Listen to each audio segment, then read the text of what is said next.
But our top story tonight comes from Parliament, where Rahul Gandhi, the Congress leader, led his party's charge in the Parliament debate on the President's address in the budget session today.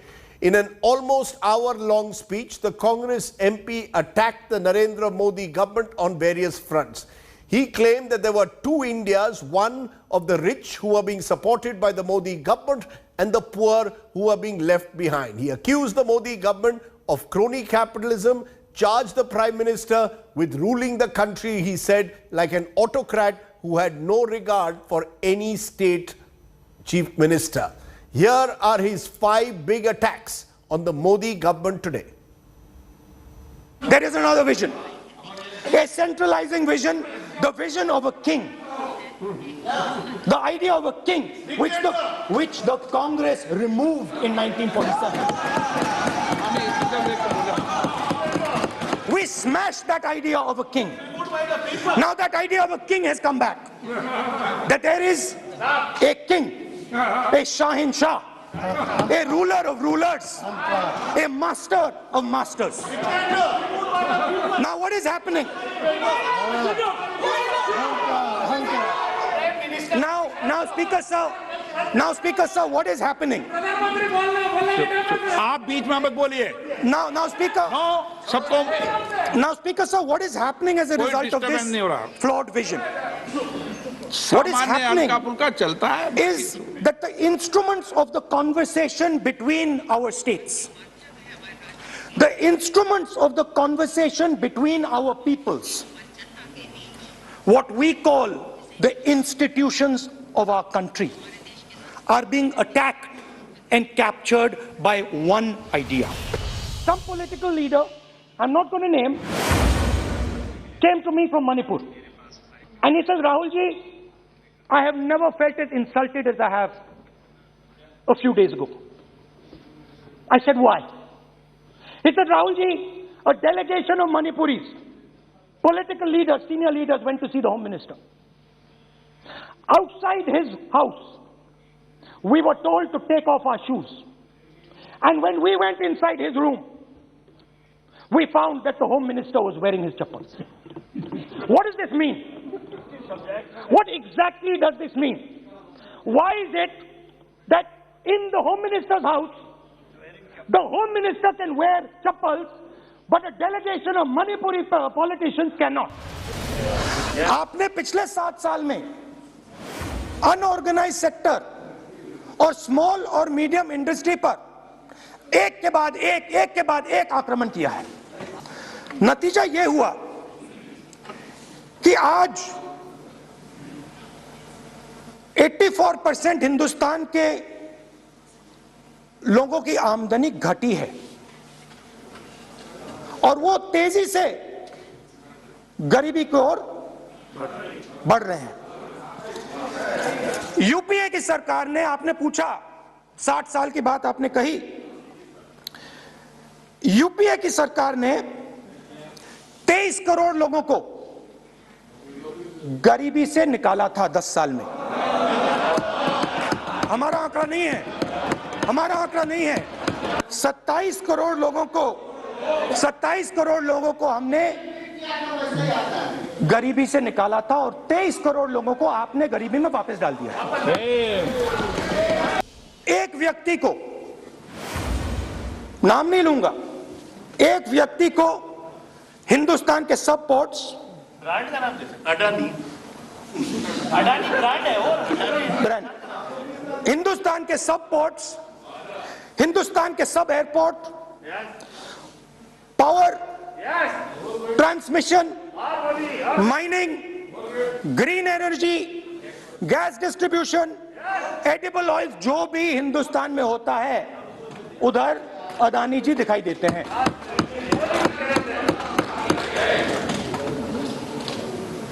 और दूसरी side Ambani ji Jio, petrochemicals, telecom, retail, e commerce में मोनोपोलियां. तो पूरा का पूरा धन जो है चुने हुए लोगों के हाथ में जा रहा है. The single biggest strategic goal of India's foreign policy has been to keep Pakistan and China separate. This is fundamental for India. And what you have done is you have brought them together. Today, do not be under any illusion. Do not underestimate the force that is standing in front of you. Do not underestimate the power that stands in front of us. Do not underestimate it. You have brought Pakistan and China together, and this is the single biggest crime that you could commit against the people of India. So Rahul Gandhi, all fire and brimstone there, but does his critique of the Modi government stand, or is it grossly exaggerated? Rahul's charge of autocracy, is it baseless or is it valid? Is the Modi government's credibility unaffected, or has Rahul Gandhi hit the Modi government where it hurts them? These are some of the questions I'm going to raise tonight. Joining me now is Gaurav Vallabh of the Congress Party spokesperson. Syed Zafar Islam is the BJP's Member of Parliament. And I'm also joined by Rahul Verma from the Centre for Policy Research. My other colleague Rahul Srivastav will also join me. This is a day for Rahul's, in a way, on the program. But Zafar Islam, why don't you take it? Since for the first few minutes, we heard Rahul Gandhi take on the BJP. The central message that he was sending out is this is a government that is destroying institutions. This is a government that is for two individuals built by 1.5 individual, a government of a Shahenshah. How do you respond? The attack that he has made on Mr. Modi, according to him, compromising democratic institutions in India for his personal power. Well, you also understand, you need to understand, and I think the people of this great country understands who has the credibility, who lacks the credibility. Mr. Rahul Gandhi lacks the credibility, while the people of India admire the Honorable Prime Minister. He has a lot of admiration for people of India because he has a credible face. He has credibility. He has a proven track record, something which he has demonstrated. What did he demonstrate? Except this dramatic speech, which lacks credibility, which lacks content, only rhetoric, nothing else. I think if really somebody has to examine Rahul Gandhi's speech, it will only look like that somebody has given him a speech which has been written by somebody else, and he has just reproduced it without understanding the subject. Okay, but this country. Okay, 1 minute, sir. Sir, you said this speech lacks content.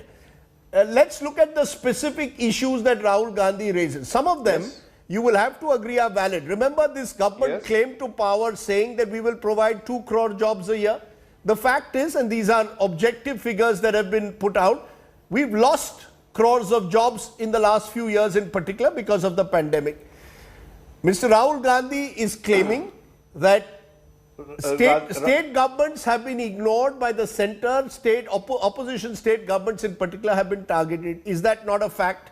When you say that the content is, that Rahul Gandhi is not accurate with his content, what specifically do you believe he is not being accurate about? Well, let me explain to you, elaborate it a little bit more for the understanding of your viewer as well. Rahul Gandhi, whatever we had said, nobody can discount the fact that we had also had 2 years of pandemic, where we had lockdown, where we had to shut businesses, where government had absolutely no revenues, where government had more expenditure to take care of, where we had to take care of the marginalized section of the society, where we had unprecedented experience everybody was facing, and government had to deal with everything. Despite all those things, what was the unemployment rate pre-COVID level? What is the unemployment rate now? Given the government's focus was to put first to safeguard the health and livelihood of people, and then put back the economy in order, which government has successfully has been able to do it. The way the COVID has been dealt, the way vaccination has been given to people of this great country is known to everyone. It is being appreciated by global leaders, by other countries. And Today, economy is in very sound conditions, firing all cylinders. There is a lot of potential, and it is being exploited. It is being used for the benefit of the for the people. Now, let me ask you. Today, if there is a growth momentum, say no, just take a second. When people were talking about when the Honorable Prime Minister had undertaken several structural reforms, that time the economy had slowed down. World economy had also slowed down. Indian economy had also slowed down, and then we had seen a dip in the growth. But now, when the economy is in order, when all the decisions which had been taken by the Honorable Prime Minister is now giving the fruits, and we are enjoying the benefits, that we have a growth momentum, 9.2 the growth rate, and then future forecast is very. Sir, you made your point. I've given you time. Sir, I've given you. Sir, Sir, you must be factual. Since no, just a minute, sir. 10 seconds, sir, no, 10 seconds. Since 2016, last quarter, the fact is the economy, which was growing at 8%, has slowed down to 4% pre-pandemic. So this has nothing. The pandemic worsened the situation, but there was a decline. The fact is your government doesn't acknowledge it. No, sir. The fact is your government only wants to show the glasses half full. Just a second, Rajdeep, in the president's address, sir, just a minute. No, in the president's address, sir, just a minute. In the president's address, at no stage is your government willing to accept that the situation is not as bright and rosy. You start with claiming Achhe Din in 2014. In 2017, you talk about New India by 2022. And in 2022, you say Amrit Kal after 25 years. Rahul Gandhi is entitled to raise these questions. And if he raises it, you say it's rhetoric. No. Let me counter you first, and let me question your understanding of economy as well. I'm very surprised that you have not examined and gone through the numbers, Rajdeep. You must see, if you really want to understand the performance of UPA 1 and UPA 2, then you must see the performance of all the macroeconomic parameters when the government had handed over, the NDA government handed over to UPA in 2004. Since then, all the macroeconomic parameters, how it has come off, you must see, I must examine. I will give you n number of examples to illustrate how economy was mismanaged. And finally, when they handed over to us, it was a top 5 fragile economy in the world. What are you saying about it? Okay. We had to fix it. Can I ask you what? You're saying you are fixing a fragile economy. Okay. Mr. Zafar Islam, just a minute. I will ask you this again. Rahul Gandhi's central point was 2 Indias. He claims that all the assets have gone principally to a couple of business persons close to the Prime Minister. He's not wrong again on facts, though he must also answer why some of those are state governments ruled by the Congress, which have also given port projects to the Adanis, for example. But I ask you this, isn't the impression that he is sending out of 2 Indias valid, or do you believe it's completely invalid? Completely away from reality. Let me give you the example. First of all, any company, I'm not saying whether it's Adani, Ambani, Forex, XYZ, they are being backed by foreign capitals. They need growth capital, and that growth capital is coming from, not from here, from across the globe. India, since the government is creating an opportunity, a lot of growth capital is flowing into India. You see the FDI numbers. It's a record FDI. You see capital of inflows in India. It's huge because they are all these companies are being backed by them. They see value in Indian assets, Indian opportunities. Okay. They need an Indian partner. Those credible partners, it's not only Adani. If you just do a back testing in last 5 years, I think you should see the Department of Commerce and Invest India. You must see how many companies have come, how many investors have come, and who have back them. Just because Rahul Gandhi's only fixation is for 1-2 names, one can't help it. Okay, he needs to go into the details. You're saying Rahul Gandhi's critique. Okay, sir. You're saying Rahul Gandhi's criticism is superfluous. It's rhetorical. Gaurav Ballabh, Rahul Gandhi claims that he's standing for the poor. He himself is a very privileged dynast. For Rahul Gandhi to turn around today and say, there is these 2 Indias. He represents this India of the elite, the rich, the privileged. I mean, Rahul Gandhi standing up for the poor is all very well, but he himself is part of the privileged class. And when you talk of Adani, Ambani, the fact is the Ambanis grew in the Congress years. It was the Congress which first gave a break to Dhirubhai Ambani all those years ago. So who is the Congress today to turn around and say, oh, the BJP is promoting crony capitalism? Cronyism started in the Congress years. Rajdeep, 2 years back, the coronavirus entered into our country, and 7 years back, the economy got a shock of AA virus, and still the economy is suffering from that AA virus. And I will give you the input on this. Number one, Rajdeep, 4 crore 27 lakh youth, young boys and girls less than 29 years of age are looking for jobs in our country. 60 lakh MSMEs got shut down in last 2 years. 4.6 crore people were thrown from middle class to the lower income group of the society. 84% of Indians, the income of 84% of Indians had gone down in the year 2021. No, but those are the pandemic years. No, Mr. Gaurav Ballabh, those are the pandemic years. Mr. Modi cannot be held responsible for the pandemic, Gaurav Ballabh. No. I just want to ask Rajdeep that who took an 8%, 9% growth economy to 4% growth economy before the COVID entered into our country? Who is responsible for that, Rajdeep? People are talking, Mr. Islam is talking about credibility. Mr. Islam, are you aware there is a Shahenshah? He talks about 15 lakh, 2 crore, startup, stand up, Namami Gange, make in India. Is this the credibility of Shahenshah? Are you making a comment on credibility of Shahenshah, Mr. Islam? Then you mentioned a point on the track record. Rajdeep, track record is there evident in the data. 27 crore Indians came out of poverty from 2004 to 14. And this is not my data, Rajdeep. This is UNDP's data. And the same data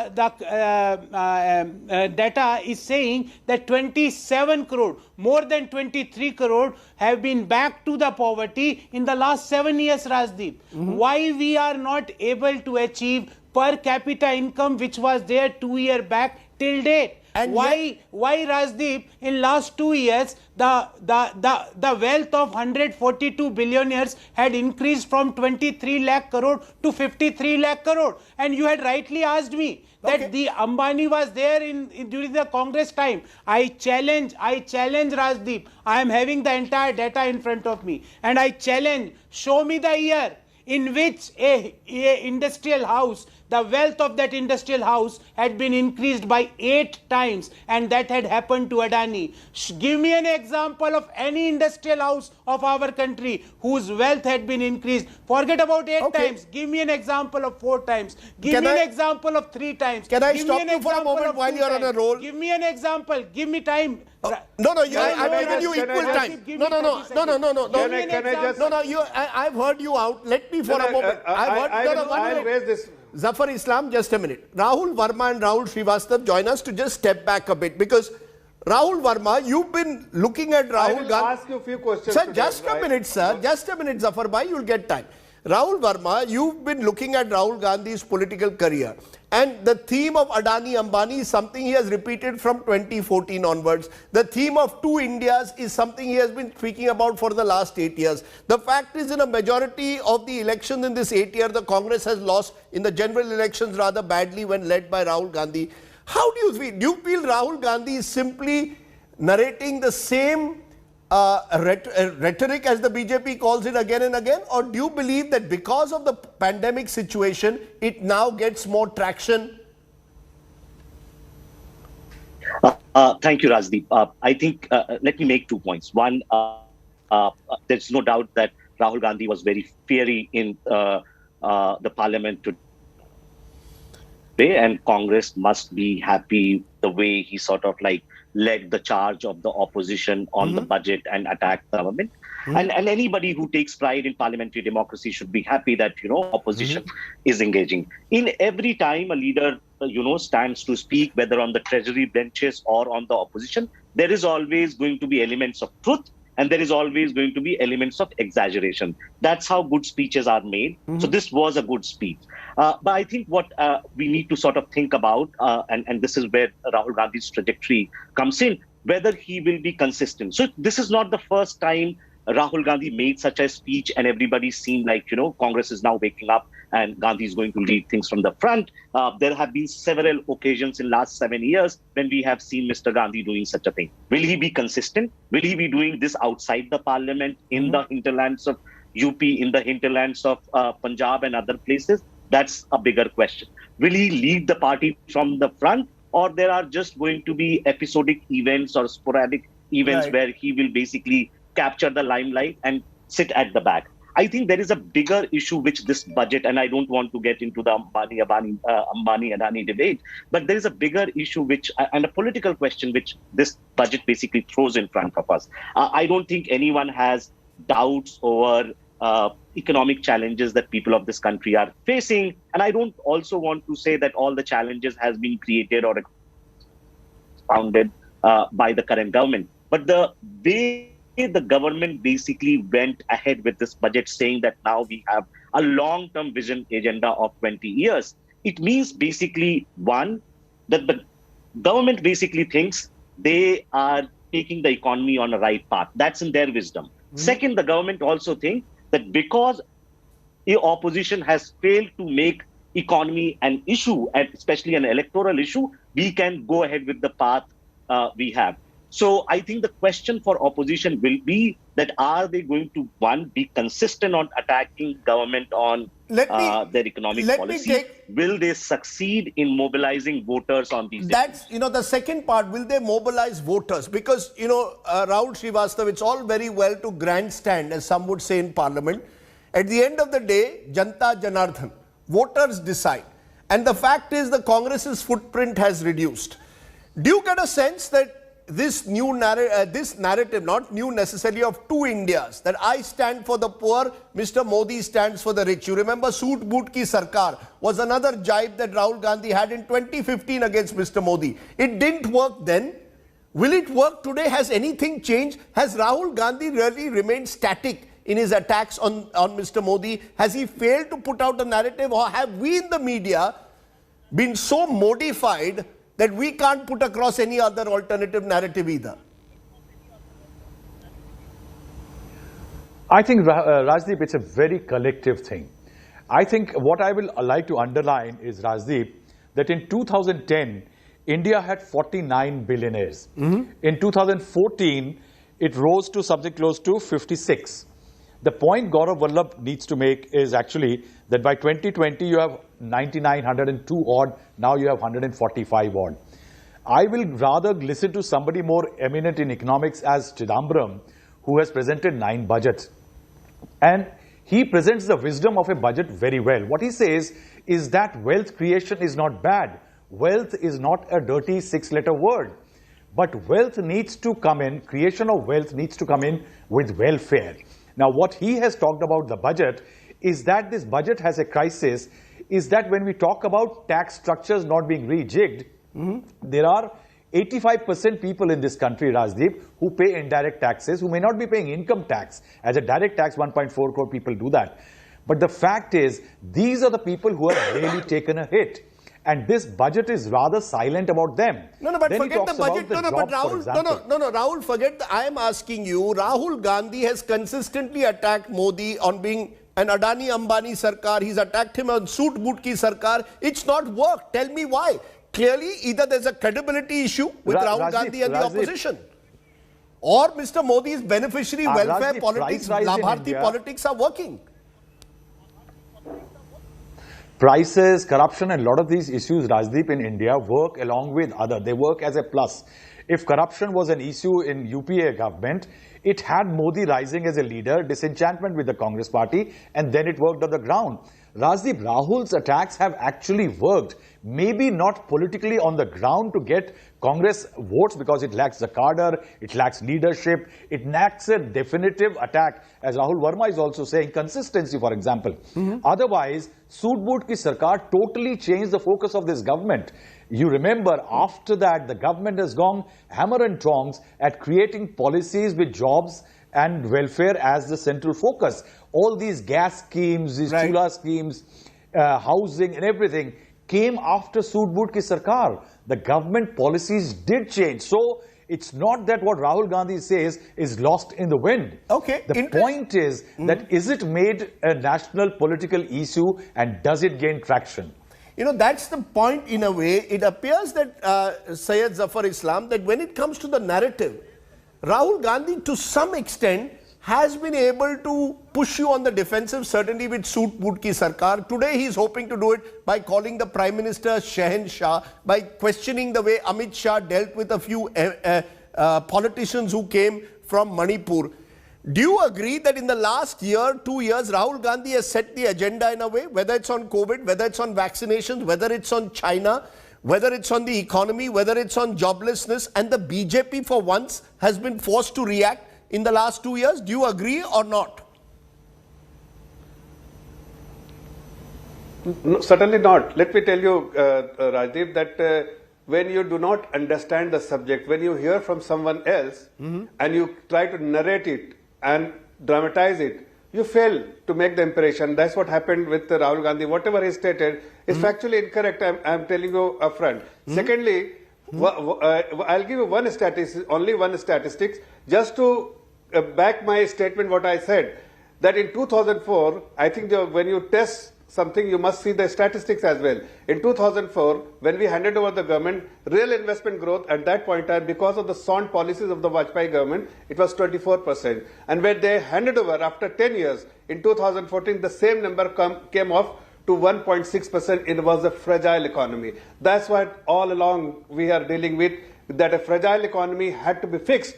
And the Honorable Prime Minister had inherited many problems like but you don't agree. No, 1 minute, Mr. Zafar Islam. Sir, let me push you again. You don't agree whether it's on China, whether it's on vaccinations, whether it is on issues concerning MSMEs, on jobs, that Rahul Gandhi has had any impact on your government's policies? You're saying your government completely discounts Rahul Gandhi? No. No, see, we do not, I mean, we listen to everyone, but our priorities are absolutely clear and loud and clear, let me tell you. We are not directionless. There is a direction in everything we present. And our policy is very, very clear and transparent that we want to empower the poor man on the street.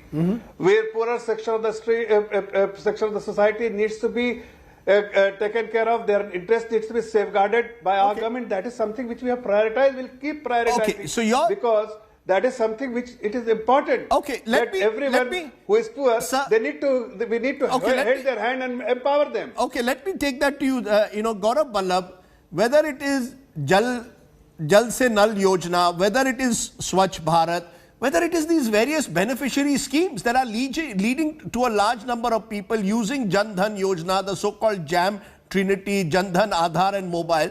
The fact is the Modi government has created a large constituency of Labhartis or beneficiaries. Mr. Modi would not win elections if it was just an Adani Ambani Sarkar, as you call it. There is an element of welfarism clearly in Mr. Modi's politics, which is reaching people. How else do you explain the fact that Mr. Modi's popularity has remained almost the same? There must be some reason for it.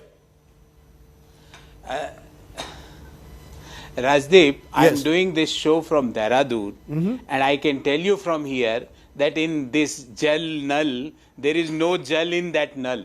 You come and report that.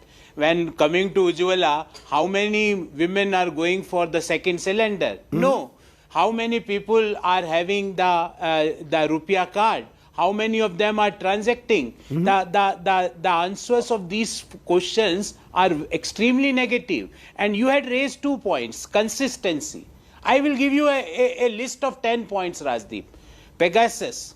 Who raised the point on Pegasus? Who was the first politician to raise a voice against the 3 black farm laws? Who raised the voice against the China? Who raised the voice against the government policy of charging for vaccination? Who raised the voice against the demonetization? Who raised the voice against the flawed implementation of GST? Who raised the voice against the helping or hand-holding of MSMEs? Who raised the voice for migrant laborers during the lockdown? Who raised the voice against the rising inflation? Who raised the voice against the rising unemployment? It is only Rahul Gandhi. And coming to your question which you had asked to Mr. Srivastava, Rajdeep, unfortunately, I'm not making this a statement with a lot of joy and happiness. Unfortunately, majority of people in media are getting every month a booster dose for modification. A booster dose goes every month for the modification, so that they should modify the Modi. They should come with the new avatars of Modi, because that booster dose is given to the majority of the media people in the media. I'm not saying everyone, Rajdeep, but I'm saying majority of people. So the problem, Rajdeep, is that consistency is there. Let me respond to that. Very quickly, okay, the media is going to do. Yes, very quickly respond. Very quickly, yes. Rajdeep. What to respond? Let him respond now. Let him He respond. might also be getting Gaurav, let him respond. Gaurav, this is not done. Let him respond. I will be really ashamed if a guy from the media is smiling on such comments. No, I do smile. I do smile because it's not entirely untrue. I'm sad to say Zafar Islam as a media person, it is not entirely untrue. It is baseless.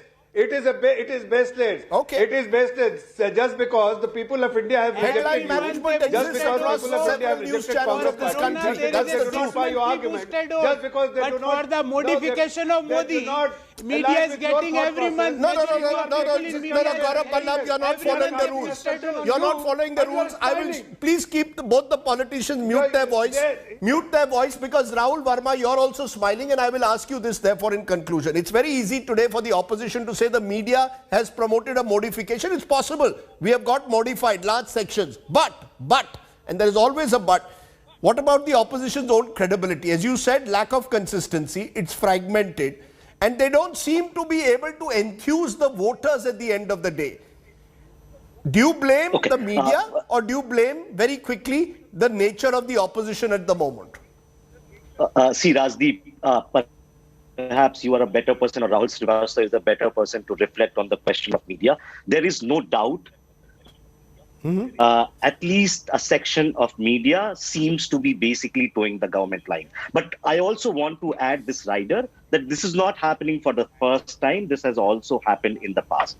Second point, and I think Gaurav should do a little bit thinking rather than basically pitching this in a rhetorical voice, which is who raised the voice? I can ask him who should be raising the voice. If Congress basically claims to be the largest opposition, if Congress hopes to basically replace BJP and Prime Minister Modi and rule in 2024, then yes, they should be the raising the voice. But how consistent have they been on each issue? Today they will talk about issue A, tomorrow they will talk about issue B, day after tomorrow they'll talk about issue C. I'm not saying that don't raise these issues, but you have to basically collect these things and make itself into a narrative. Voters have to don't understand the complexities or numbers that you are throwing. Voters have to get a very simplified message. Why should they trust you than the current government? And you use the word. And you use the word trust. And think about it. Yes, very quickly. Yes, go ahead. That's very important, because elections are always about competitive credibilities. Right? Basically, they choose between two people or two leaders or two parties or multiple parties and think which is more credible and competitive at the moment. Last point, it's not like, the Manipur example in Rahul Gandhi's speech today was just of accident. This is what politicking is. And whoever wrote that line, or Rahul Gandhi actually, something like this happened, at an election time, he's basically referring to Manipur. That's like really, really good politicking. Prime Minister Modi continues.